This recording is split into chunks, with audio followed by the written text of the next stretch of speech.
Tech Talk with Matthew Dickerson. Matthew Dickerson. Tech Talk. Sit back and relax. It's time to talk technology. Greetings, high flyers. We're coming to you from high up in the cloud today, but don't worry, you can plant your feet firmly on terra firma. Maybe even get comfy on the couch. Kick back and get ready for your next update with Tech Talk with Matthew Dickerson. Now, strap yourselves in for today's episode, folks, because we are coming to you fast and or furious. Today, we'll be looking at the dashcam's role in creating a concerning new social phenomenon. Now, for our drone fans out there, now you see them, now you don't, we've got the feelers out for the new disappearing drones. And for the outdoorsy types, we've got the best way to record all your off-roading adventures and prove that you are the extremist of them all. But none of this is worth anything without the substance brought forward by our very own resident futurist and technologist. Welcome to the microphone, Matthew Dickerson. Thank you ever so much. I always enjoy your intros. Always interesting to see where you go with it. So this I don't know where I'm going to go. I can tell. I'm interested too. So this week I've had some fun. I had a couple of phone calls from a couple of motor dealers around town, and two separate ones, but one said, can you take this new Mazda 6e for a day or two and see how that goes? Good fun. And the other one was a Toyota Hilux EV, BEV they like to call it. So yeah, right. EV, BEV, I kind of think they're pretty much the same thing. So this is really exciting. I'll talk about those two a little bit. But what's really exciting for me is we've seen so much activity from new kids on the block. So Tesla came along and really shook up the whole industry. And then we've got these various Chinese brands. BYD is obviously the best known of those, but Geely and various ones. And then you've got other traditional manufacturers like Volvo breaking off their separate arm called Polestar. So yeah, and Nissan have been in the game for a fair while now, haven't they? They have. The very first full EV that I ever bought was a Nissan Leaf. So you're right, Yeah. they've been around for a while. That was back in about 2015, so about 11 years ago. So they have been around for a while as well. But I like the fact that some of these traditional manufacturers, big manufacturers, Japanese manufacturers, Mazda and Toyota, are saying, hold on, this looks like a game we should be in. Let's have a crack at it. And I think in the past, when I've seen some traditional manufacturers say, let's have a crack at this, they take one of their standard cars, they open the bonnet, pull out the engine, drop in an electric motor of some sorts, and then say, there you go, look at that, we've got an offering. I don't know, stick a battery in the back maybe. But you want it really from the ground up. You want it, there's a whole new process. You don't need a petrol motor in the front or some big thing in the front anymore. You don't need a big tank, a big reservoir in one spot together called a petrol tank. You don't need that differential feeding it from the engine. You can literally rethink the design of a car. You can, and that's really exciting. But what I am excited about is that these traditional manufacturers are going, this is not a flash in the pan anymore. This isn't James and Matthew on a high horse going, it's get not on a your novelty. EVs. It's not a novelty, exactly right. And one of the things that maybe made them wake up to the fact it wasn't a novelty was the fact that when you look at some of the stats at the moment, they're pretty scary for some traditional manufacturers. So Toyota is the king of Australia and has been for some time. But June this year, new car sales were at 14.6% for Toyota, 14.4% for BYD. Wow. BYD? Who's BYD? Where do they come from? This Johnny come lately. Exactly right. Now, that's been a huge change over the last year. Wow. BYD have gone up in their sales in the vicinity of about 120-odd%, and Toyota's gone down by about 21%. Now, again, BYD have gone up from a lower base, but the fact that neck and neck. Now, for the sales figures for July, when they do come out, I wouldn't be surprised if BYD just sneaked their nose in front of Toyota. Well, I wonder how much this fuel crisis has got to do with that. I mean, it's got to have some sort of level of impact there. But the writing was always going to be on the wall if you're just going to sell ICEs. I think that the fuel crisis has been a catalyst. I yeah. don't think it's been the thing that's made everything change. Yeah. We've talked before about how long the planning's been from China to really capture this car market. It's a big market, obviously, across the world. Yeah. Australia alone buys over 1 million new cars every year for our little tiny nation. So across the world, if you can get a decent market share of the car manufacturing game. Now, to be fair, BYD don't make just EVs.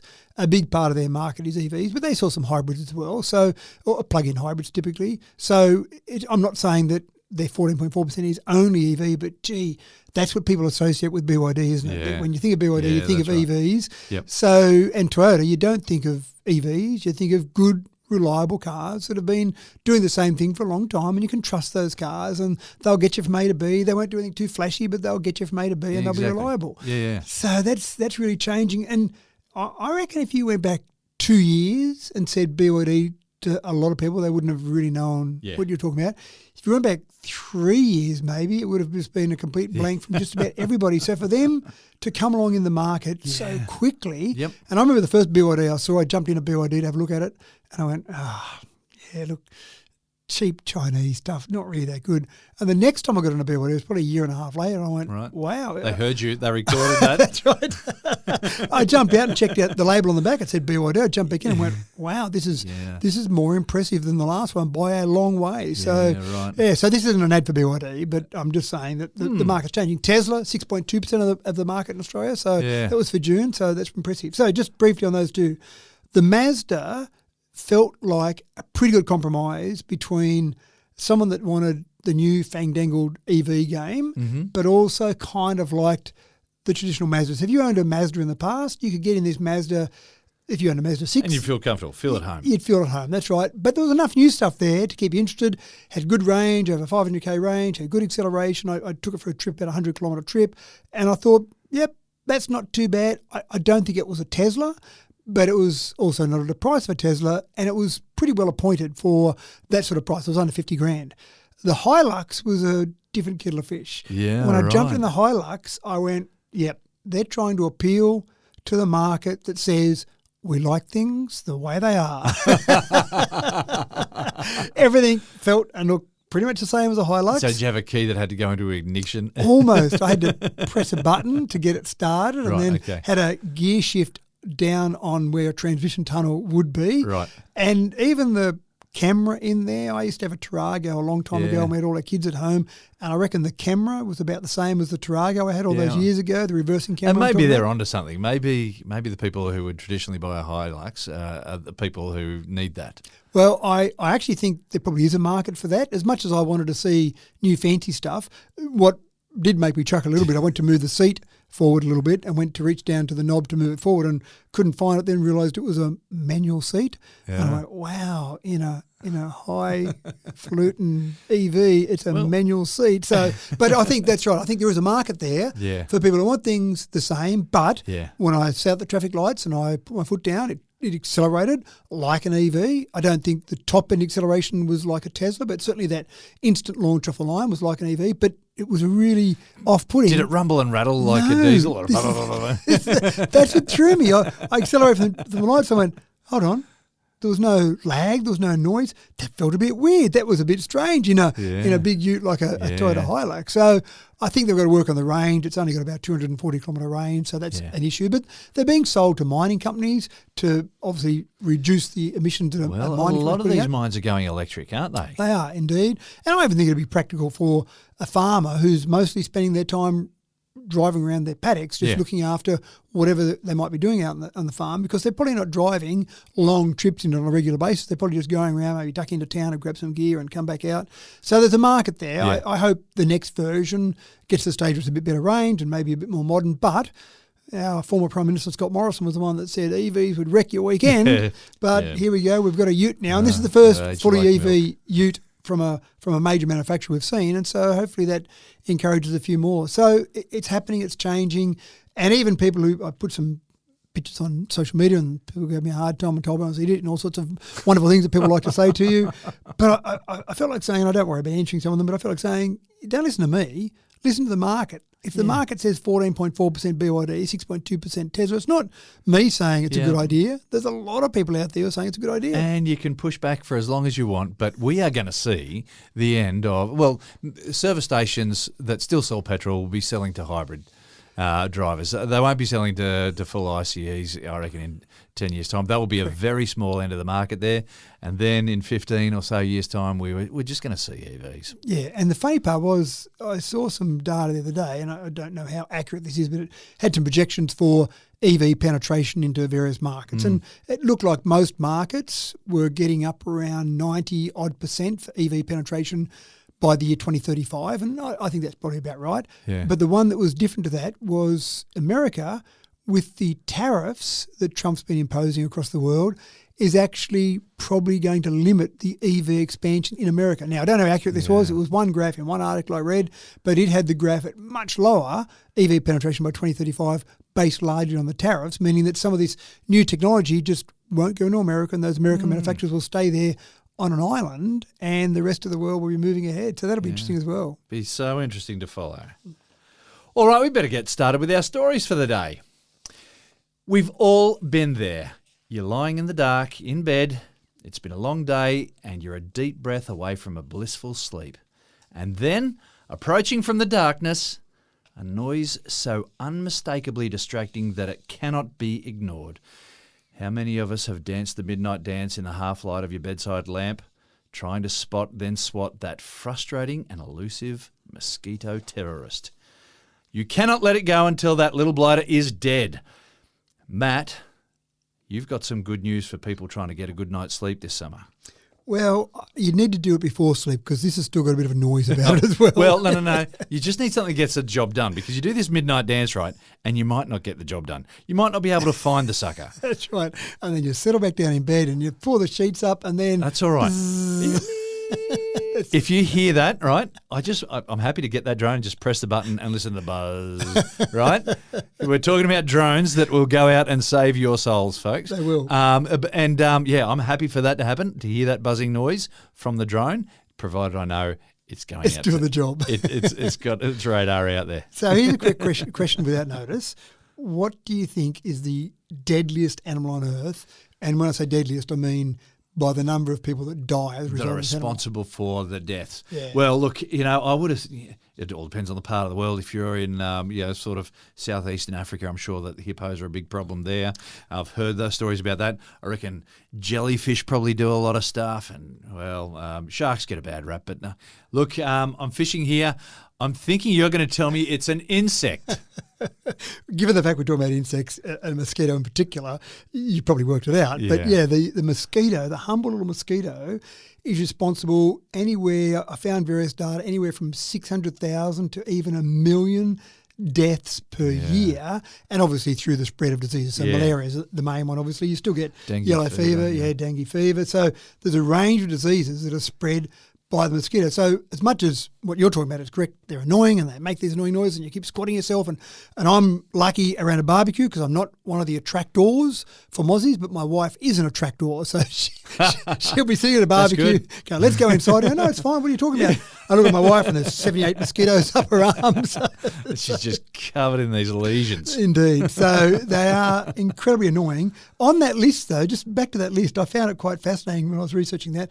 I'm eliminating humans from this list because we are pretty bad as well. We're responsible for a lot of deaths. But snakes was up there. Oh, do you know what? I'd forgot the snakes. But I didn't think snakes would be that bad. Now, I researched it further. I thought that can't be right. They're putting snakes up around the vicinity of 100,000 deaths a year. Wow. Now, in Australia, we know we've got some poisonous snakes. I think we've got 9 of the top 11 or some incredible number of poisonous snakes here. And each summer we would hear about maybe a couple of people die from snake bites. And I'm thinking, how do you get to 100,000 a year? But when I researched it more, we live in a lucky country. You get bitten by a snake here, you've got medical help not far away, and we've got antivenom at various hospitals, at various zoos all around the country. So you're a pretty good chance to get to somewhere with some medical relief close by and get some antivenom. But there are people who work in the fields in India, for example, and they're out there barefoot and they tread on a snake. The snake bites them. Who do you want the sheets to go to, Jimmy? Because you're not going to be here for much longer. So it's too far away. Medical help's too far away. Antivenom too expensive, etc., etc. So 100,000 a year from snakes. Wow. Dogs cause a lot through rabies. Dogs and rabies. Dogs with rabies. Right. Yeah. So ones like Goodness me. when we think of things like the big cats, lions, tigers, they're hardly anywhere on the list. Sharks are hardly anywhere on the list. Hippos do about 500 a year, but they're more. That's more than lions and tigers and leopards. So again, they're pretty scary. Yeah. But they're not actually responsible for that many deaths. Anyway, so this little drone is quite clever. What I love about some of the technology we talk about is that you take bits and pieces that were never designed to go together And then one person somewhere says, what happens if we stick these together? And they come up with something new. So the original drone that came out, the original commercial drone used for sort of just fun, not for any sort of serious work, was a Dragonflyer, spelled D-R-A-G-A-N, a Dragonflyer. Came out in 1999 and it did pretty much nothing. It was like a remote control aircraft. You could take off and you could, hey, look at me, I'm flying it around. And That's it. They were really interesting toys. They were cool toys. That's right. Then we worked out that you could stick a camera on there, look at the neighbours, what the neighbours are up to. Fantastic. Then you could do some surveying, some mapping, put GPS on them. You could start do infrastructure inspections with them, all sorts of cool things. Search and rescue, deliveries. Yeah, We've got deliveries. coffee being delivered by a drone now. Light shows we've seen, although some of those haven't gone so well. Got to be careful here because we've got another story about drones and you've just stolen my entire introduction. But that's all right. Well, I'm just going to give you a repeat of that later on, folks. Okay, that's fine. So this drone, there was some researchers in France who said, we think we can take some standard little microphones off a smartphone, use some AI to tune in to the frequency of the wing beat from a mosquito, and then make the drone, that's it, that's the one, make the drone go to that. And then I started to think, well, there's other ways to kill mosquitoes. You've got various insect repellents or stuff you might spray on you. I think, I wonder how this is going to do it. So I'm reading the story, reading the research on this, and then I realised that there was nothing special about this drone to kill the mosquito except the blades that are spinning. It just butchers it with its blades. It does. That's fantastic, and they deserve it. That's right. They got what they deserve. Painful death. So all it does is it just goes straight for the mosquito and flies straight through it. Then it realises it can't hear that mosquito anymore and it stops. And then it listens. There's another one over there. And I watched this video and it was quite scary. The guy in the video had hold of the drone and they had a couple of little things in the room. I don't know if they're real mosquitoes or just a noise like a mosquito. And he's almost let go of it, then dived to the ground and ducked out of the road because he was just going zap, zap, zap. Oh, so wow. They've probably got to work on the safety aspect of it. So when you're out by the barbecue, you don't have with people with these little munched up heads where it bounced off their heads. This is fantastic party entertainment. It is. Next time you're having an outdoor barbecue, folks. So we know that bats find insects in the dark using sonar, and effectively this is what this drone does. It uses microphones, it listens out, and the good part is that if there's a bee flying around doing its job, pollinating, doing important work for our community, our society. Well, it's got a different frequency. Correct. So it doesn't touch the bee, it doesn't touch the moth, it just goes for the mosquito. Now, I love it. Heaven help the bee if it's in between where the drone is right now and the mosquito, it'll get munched up on the way through. Right. But generally, it doesn't look for bees, it doesn't look for anything else, it just looks for that frequency of the mosquito. Now, we could all name that frequency. We could have 20 different insects lined up. We go, that's the mosquito there. But the fact they've tuned this drone to listen for that mosquito in particular, I think is fantastic. So, look, I don't know. I've lost count of the number of times that I have nearly broken a cheekbone or slapped myself in the face in the darkness because I'm sure that mozzie has just landed on my forehead or my cheek or somewhere. And then you think, all right, I got him. It's gone quiet. And then give it 2 minutes.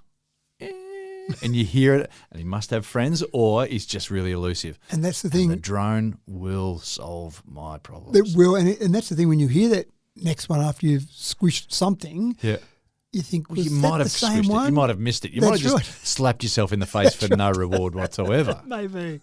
So keep an eye for that. Not available yet. It'll come out. Tornal is the company, Tornyol, and so they're basically working on this drone. Doesn't fly for long, just goes up, does its job, comes back, lands, recharges. Put it out by the barbecue before your friends arrive would be my advice, so you don't take someone out along the way. Well, I've got my order in already.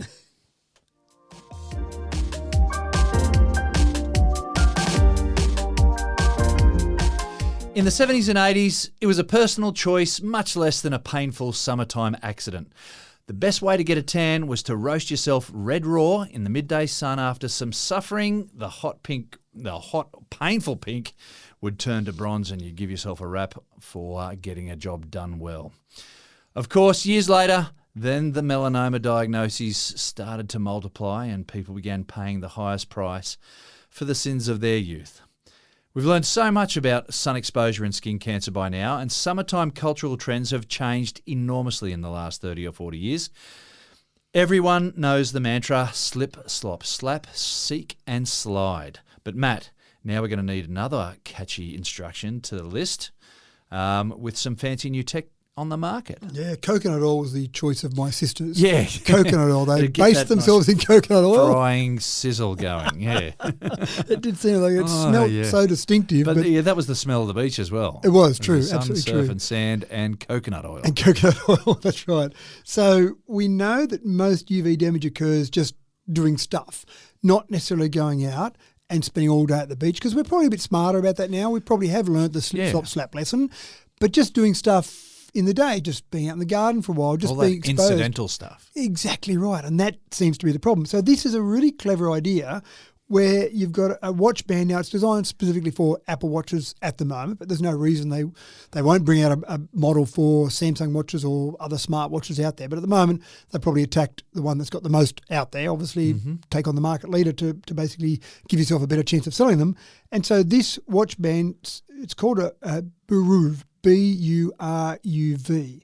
How's that sound for a pronunciation? BURØV? That'll do me. It's not a sexy name, in my opinion. And but if it's too hard to pronounce, people aren't going to. that's right, they've got something else. But what it does is it's got a little sensor on the watch band. So you replace your normal watch band, you put this on, it's got a sensor there. Of course, it's got an app. It wouldn't be a product we talk about if it didn't have an app. And what that sensor does is it detects how much exposure you've had today and then give you the information in your app. Now, you can see various apps now that tell you the sun exposure levels today or the UV index today, but that's irrelevant if I'm sitting inside all day. It might be a lower UV index, but I just happen to find myself outside that particular day, so I might get more exposure. And what it does is it gives you a cumulative exposure. So not just, hey, it's a bit too sunny right now, go inside, and you come back out 5 minutes later. It works out during the day that you've received enough that maybe it's time to go inside if you're not covered up. You can also then enter in the app how white your skin is, how susceptible you are to being burnt, what sort of protections you have on. Do you have a hat on, for example? Do you have sunscreen on? It'll give you a warning. It'll say after a certain number of hours, the exposure you've had so far means you should put some more sunscreen on, maybe you should cover up. So basically really helping you with some of the common sense stuff, some of the stuff that maybe parents tell their kids and the kids ignore. The kids would listen to the app and do what the app tells them to do rather than listen to their parents. But a good idea, and basically just some way of monitoring that UV exposure, which I think is so important in Australia. We know that's important in Australia, but as much as we know now, we probably still can be a little bit complacent sometimes. Yeah, that's right. And with that incidental stuff, you're just ducking out for a little bit. I've just got to pot around the yard for 5 or 10 minutes or so. But that stuff all adds up, doesn't it? It does, and that's the whole point. And I think we're smart enough now we don't base ourselves on coconut oil, but we probably only put sunscreen on if we're going out in the sun for a period of time. And I've sat at a sporting event one day where it was undercover. So I've got a cover over the top of me, so I didn't even think about sunscreen. And it was an all-day sporting event, so I sat there undercover all day. And at the end of the day, I went back to the motel I was staying at, and I just had a red tinge across my face. Just the amount of reflection around the ground, around the arena, was enough to give me some exposure to the sun, which I hadn't even thought about putting a hat or sunscreen on because I'm not out in the sun. And UV light's not hot. Well, so that's exactly right. I wasn't feeling hot. Feel hot. So if I had have had a watch band on that had have told me that I'm an idiot, that I should be covering up and doing something, well, not really. I'm undercover. Well, if my watch band says that, I should go and do something about that. So I like the idea of it. Yeah. We are getting a bit smarter with our health, maybe.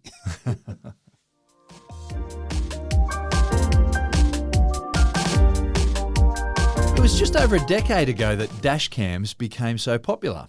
The idea was that with increasing traffic on the road, this tidy piece of tech would keep a record of bingles, near misses and misdemeanours. But with tacky TV shows exploiting people's misfortunes and certain film franchises popularising street racing and such, dash cams have become something of a must-have for people who want to live dangerously and document it for all to see. It's a troubling adoption of a piece of tech that was designed with pure intentions, mate. And all the kids, when they were learning to drive, I had a dash cam in all their cars saying, here, this will help you drive safer, hopefully, and if something happens, you've got some protection against it.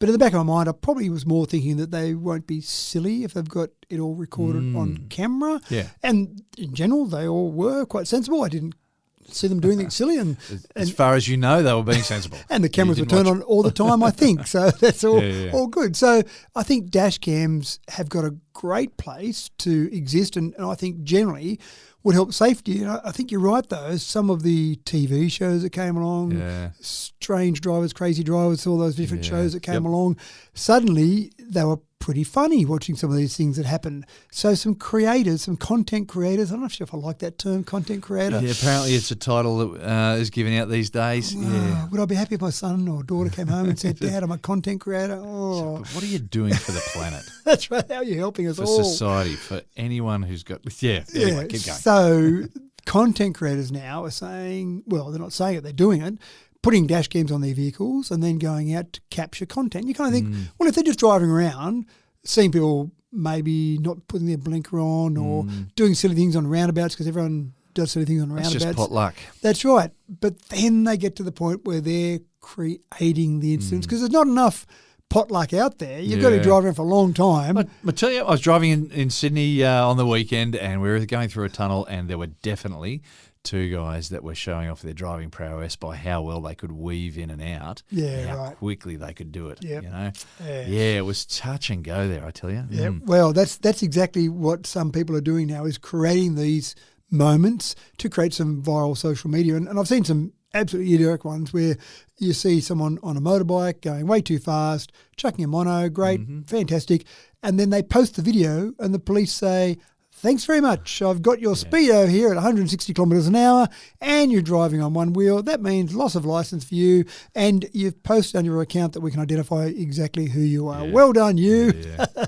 So that's one thing that happens. But there's some other ones, and I read about some ones. There's one guy who's got an old Honda Odyssey, a 20-year-old Honda Odyssey, which was never meant to be a stunt vehicle. It's a good people mover. Yeah. And he's done a whole bunch of things to it, tricked it up, got a whole bunch of things hanging out the bonnet, loud horns, all the rest of it. But he goes around almost scaring people, almost creating issues with other drivers, and then other drivers react, and some of them react poorly.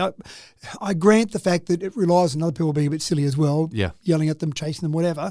And then, of course, he's recording all that in his dash cam so then he can go and post it. So he's just trying to create content. There was another guy I saw basically try and create mayhem for other people. He'd find police cars, then he'd make various noises that would look like they're coming from another car, so the police would pull someone else over. So this guy's recording all this. Isn't this funny? I've created this. So it's an issue without doubt, and I suppose people could just use their phone to record this sort of stuff as well, but maybe they will get booked then because they're driving and holding onto a phone, whereas a dash cam is a very convenient device, and they're pretty good quality, and the sort of footage that you're capturing from them now. So, this is the thing, isn't it? Social media seems to reward dramatic content. If you say, here's a video of me driving at the speed limit being very safe, I don't know you get a lot of views on that particular video. So it's a bit of a shame, and I'd hate to see someone hurt, injured in an accident just because someone was chasing some social media. That'd get more clicks, wouldn't it? Oh, it's a tool for turkeys. Oh, no.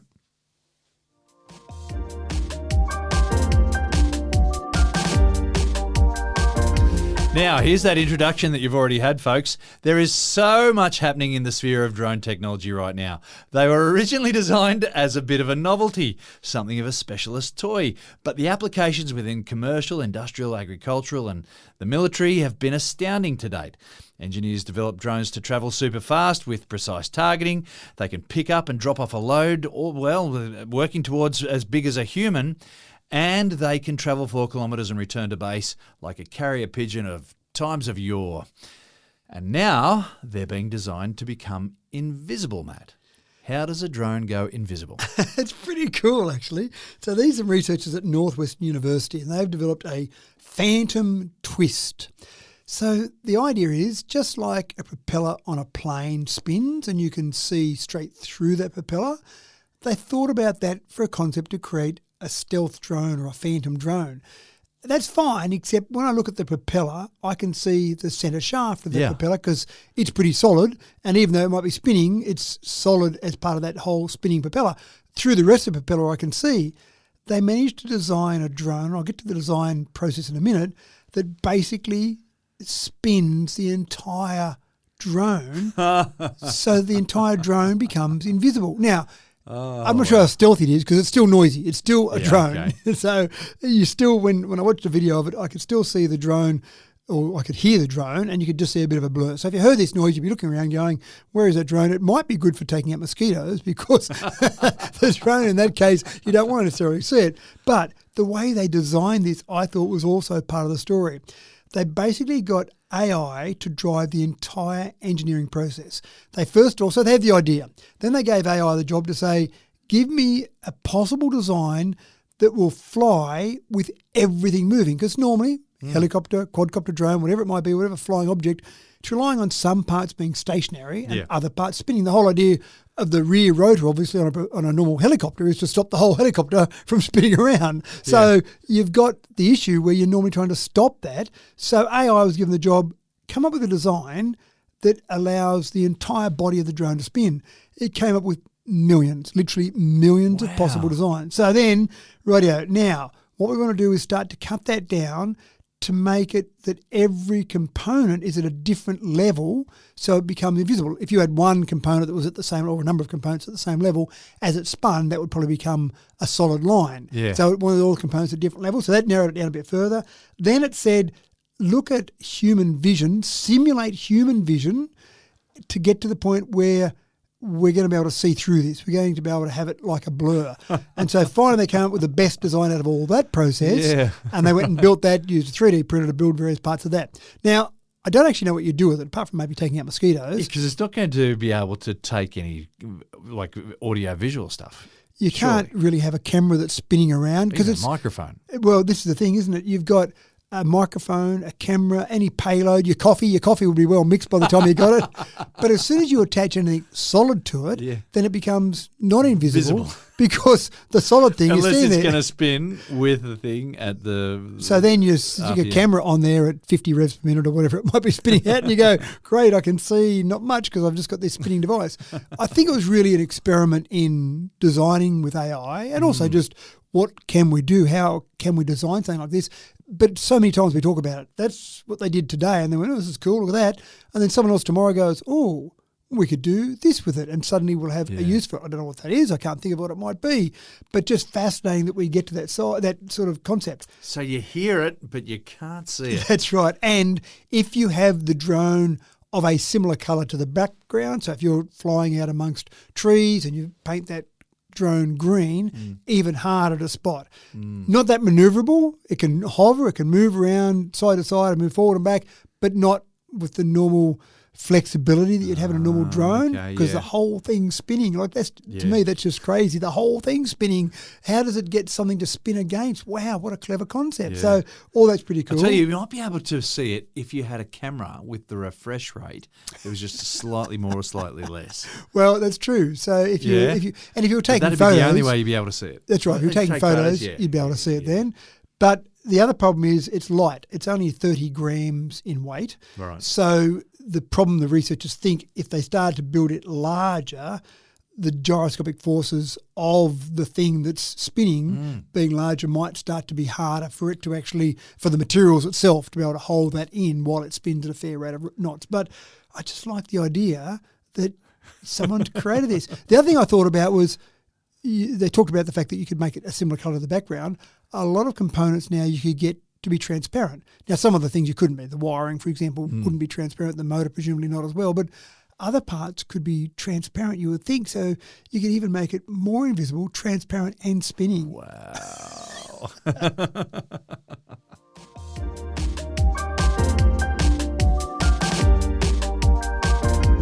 One of the luxuries of most sports in their current form is the opportunity to argue the call with the umpire. Interestingly, though, I have never seen an umpire change their mind as a result of a cranky player voicing their opinion, so go figure.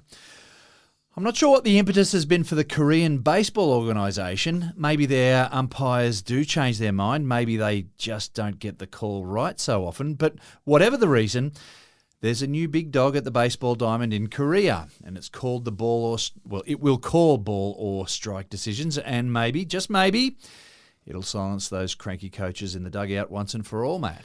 Oh, James, I was brought up in a much different era to you. We were taught never to argue with the umpire or the referee. No, this is it. And as a coach, I always said that it's pointless arguing with the umpire, so I always promoted, just play the whistle. That's right. I would just say that was an interesting decision, sir. No, but in every sport, everyone wants to argue with the umpire. They do. And you never see them go, oh, you make a very good point. I have never. I think I'm going to reverse my decision now. That's right. And we've got technology that has decision review systems in place, obviously. Yeah, that's right. So sometimes that does happen, but only under those circumstances. But the umpire and the ref, never have I seen them say, that's a really good argument for there, James. You seem really passionate about this. That's right. Just because you're so passionate, I'm going to change my mind. That's right. And we'll check the passion from the other team, see how their passion is. So, fascinatingly enough, not that it's brand new in the whole concept, but I like where this research is going. So the Career Baseball Organisation, as you mentioned, introduced the automatic ball strike system. They need to come up with a better initialism. ABS is what they came up with. ABS is taken, it's I'm sorry. Already, yep. Yeah, we know what ABS is. Everyone's got that under control with cars. Come up with something different, but at the moment they call it ABS. And so that started in the 2024 season. And what they did, they used pitch tracking sensors and cameras to determine whether or not a pitch crossed the strike zone. And they used that in conjunction with real live umpires where they were saying, here's what we think the technology should say. So you call it, in or a strike, whatever you need to call it, based on this data we're giving you. At the end of 2 years, they then did a review. And what they found was that the star players, the high-profile players, the famous players, performed worse. And this is the batters, not the pitchers, the batters, performed worse after the introduction of the ABS compared to beforehand. They then compared that to overall, across all the players, not just the high-profile ones, all the players, how did they all perform? And they performed about the same. So the average stayed about the same, but the high-profile, famous players... So we're saying that the umpires were giving bias. Yeah. The umpires were... strength of reputation. That's right. So here comes James Eddie to the pitch. Wow, he's a good batter. Well, that's natural. That's right. And so a call goes, it's close, and you left it goes, that was a ball. Because if it had been the strike zone, you're a good batter. You would have hit that. Yeah, definitely. Well, the call is black and white, right, isn't it? It's either in or it's out. Yeah. And when it's in that hazy shade of grey area, you've just got to make the call. Yep. And either intended or otherwise. I think unintended. I think it's just a natural bias. I would agree. Yeah. I think it's just the fact that... by far and away, most umpires are impartial. Yeah. I just think the reputation that comes with that person, it's like, well, obviously he's going to know that. So I think that was probably a ball rather than a strike. Some new young punk comes up and they go, who's this kid? Thinks he's pretty good. Yeah. A close call might be like, sorry, buddy, that was a strike. What do you mean? No, sorry, that was a strike. Yeah. So after 2 years, so it's not just a game, not just a couple of games, 2 years of running that system, absolutely they found there was this natural unconscious bias, I would say. And again, from the extent of that, they'll keep using this system. But it's interesting, isn't it, across all sports then? You start to bring in these various technologies and how much they might influence the game. I wonder how these batters received the news. How they feel about, I've been struck out again. This is rubbish. That's right. This technology's no good at all. This technology obviously doesn't work. Yeah, well... I'm better than that. I suppose the fact is we've got technology in so many sports now. We've had it in tennis. And even in tennis.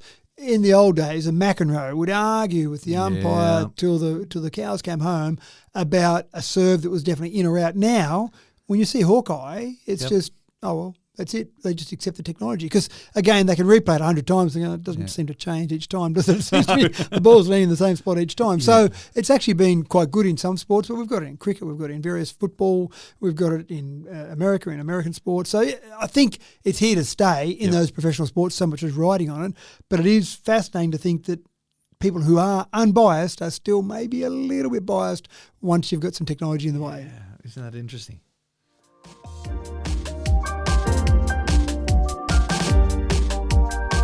We live in an age where almost everyone now carries a professional-grade camera on their phone.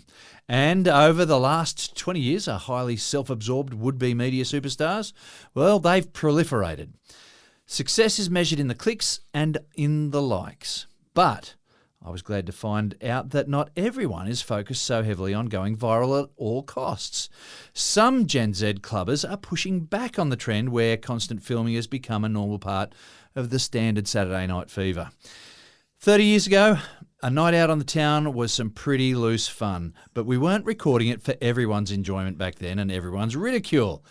But blow me down, there are people who don't actually want that today. Matt, how are these venues going to get people back on the dance floor?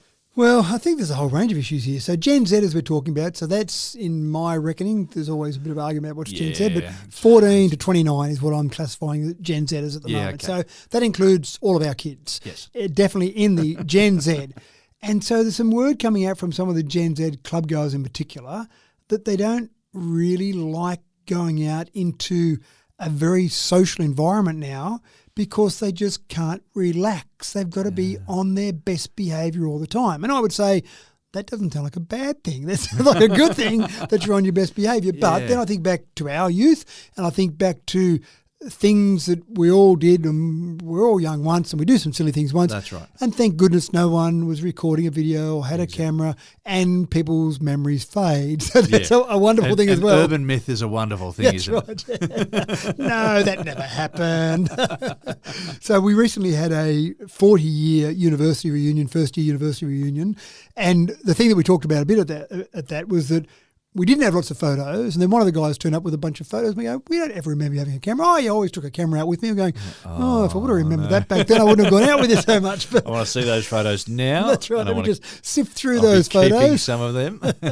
So it wasn't a thing. You didn't really think about stopping your behaviour, curbing your behaviour because there was someone with a camera. Yeah. But it's worse now, of course, because even if someone had a camera, you'd take a photo now and then 2 days later you'd get that photo developed, and then there'd be one paper copy because it was too expensive to get a couple of copies done of that, and there'd be one physical negative somewhere, and no one was out there. What would you do? Well, if it was a dark nightclub, the photo probably wasn't going to come out anyway. No, probably right. Yeah. And then the worst that would happen is they might take it to lunch and show 10 of your mates and go, look at what this idiot did. Yeah. And that was about the extent of it. But now, of course, you're up for global ridicule. Global ridicule, a whole range of things can happen if your video or just a photo can go viral. Yep.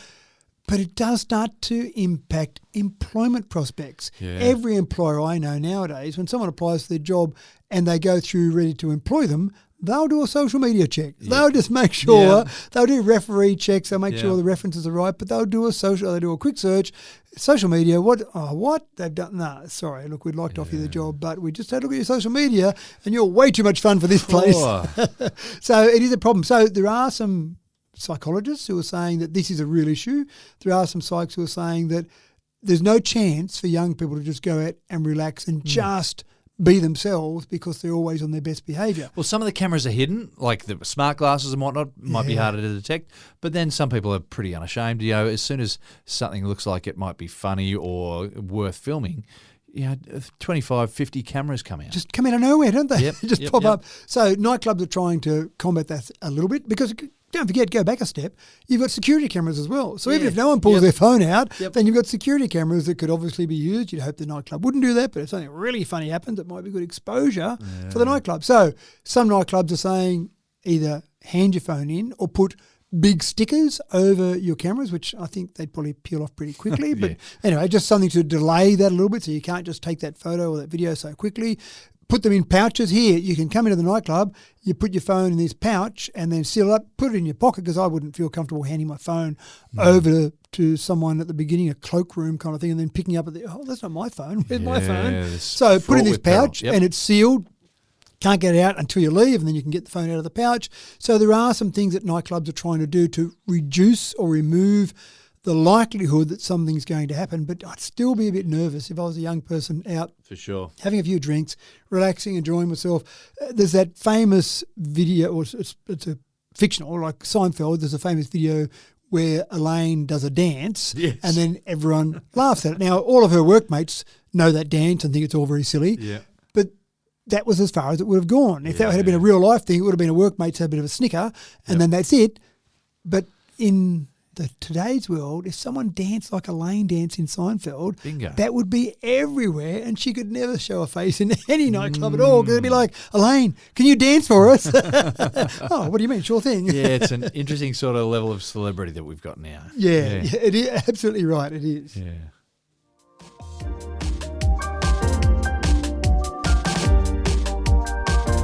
Okay, so that last story was about cutting back on the constant filming of everything we do.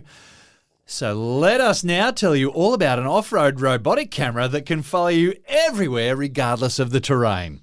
Ladies and gentlemen, go out there and get back to nature, the simple life, forget about the troubles of the 21st century and get it all captured in 4K HDR. Matt, we all love the outdoor life and everyone else will be able to appreciate it too from our high-resolution video. That's right. And this is okay because we're doing this to you're ourselves. consenting, yes, it's That's yours. right. And then when we look at it and we go, gee, I looked a bit silly when I fell off and swore then, I'm not going to post that video. But most of the action cameras I've seen are drones. And drones make sense. They don't have to worry about the terrain you're going over. They can Very fly along there. smooth. Oh, absolutely, very smooth. So that's fine. The limitation for drones typically is battery life. You might get 15, 20 minutes out of a good modern drone taking some high quality footage. So when I first looked at this story and thought, really, do we want a little robot that goes along? It does about 28 kilometres an hour, so it goes on a decent pace. Keep up with you while you're mountain biking or out running or doing whatever. I thought, do we really need that? Wouldn't we be better off with a drone? But then I started thinking, well, no.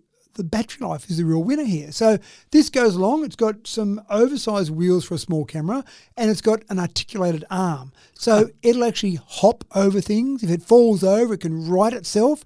But the big sized wheels compared to the camera mean it can get over most things while you're doing it. And I watched a bit of it.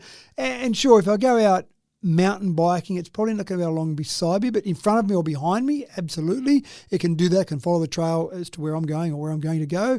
If I'm out just doing something in bushwalking or anywhere where you've got some trail, you can have this as a side mode or a follow mode or a lead mode. So you've got the ability for it to do things and follow you without you having to control it. Yeah. It's just another way for us to capture that footage. So content creator, there's that term again. So for those content creators out there, I feel a bit more comfortable if they're out there trying to create some content that looks like something that's challenging, that's difficult, and they have practice, something that there's a bit of work that's gone into it rather than just go and stir up some people and go and have a car crash maybe. So, yeah, I didn't mind this. It's something a bit different. I don't know how well it'll take off because it seems like a little bit more work to me than a drone. Drones are so good now. Yeah, so easy to employ. Yeah, but there's certainly a place for it, I yeah, think. this could be a real niche thing that people start using in a particular way. Keep an eye. So Beni is this particular one, Beni, the all-terrain camera robot. But I'm sure other models will come out as well if this is successful anyway.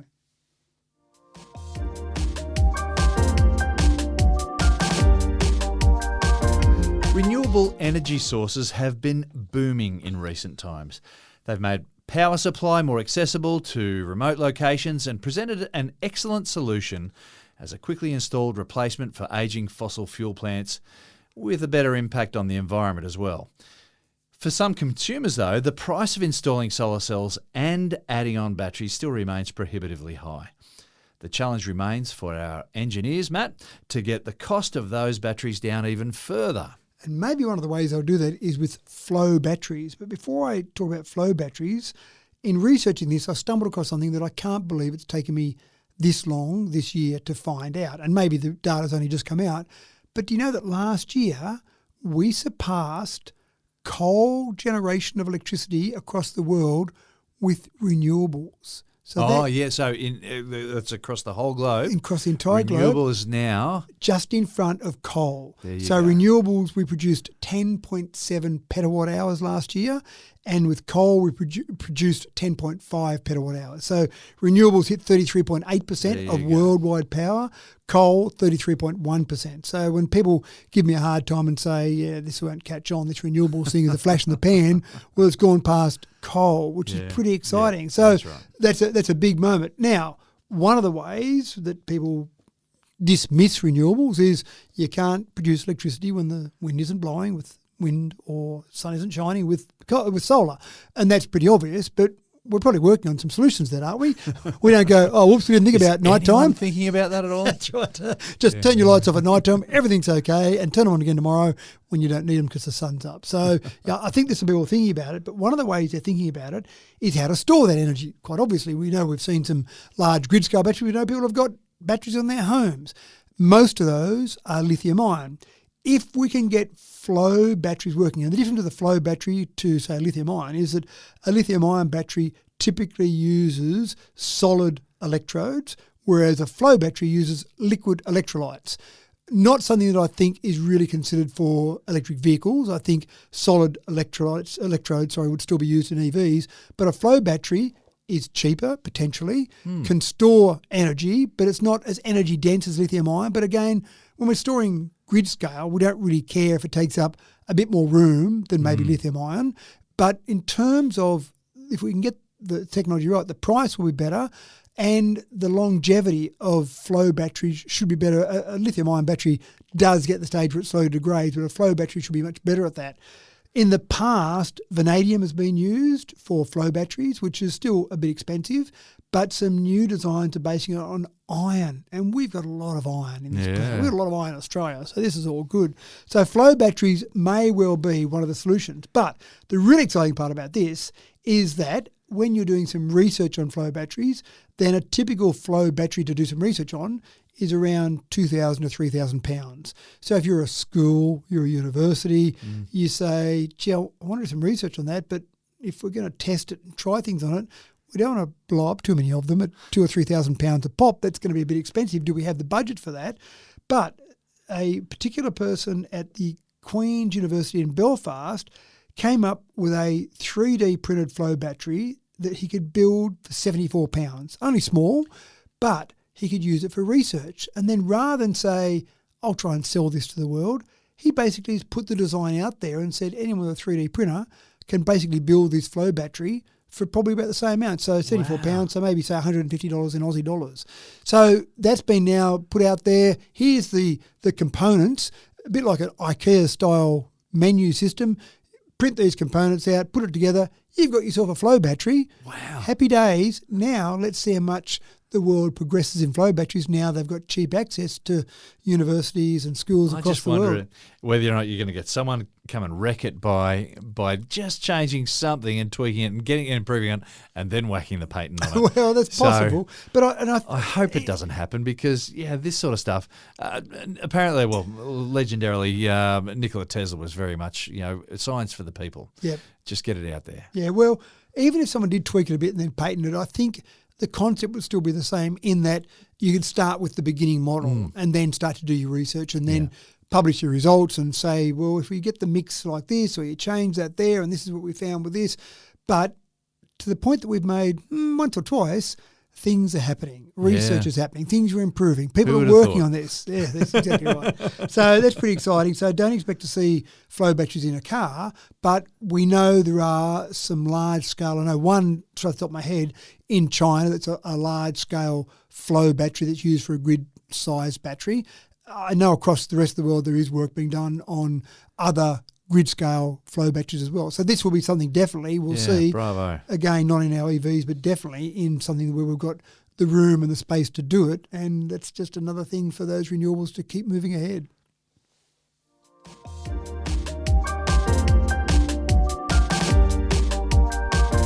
So it seems that AI is dipping into anything and everything these days.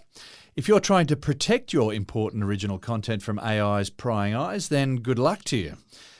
But hope on that front may be on the horizon. Forget writing in invisible ink. There may be another option for you with a clever new ghost font that humans can see, but AI cannot.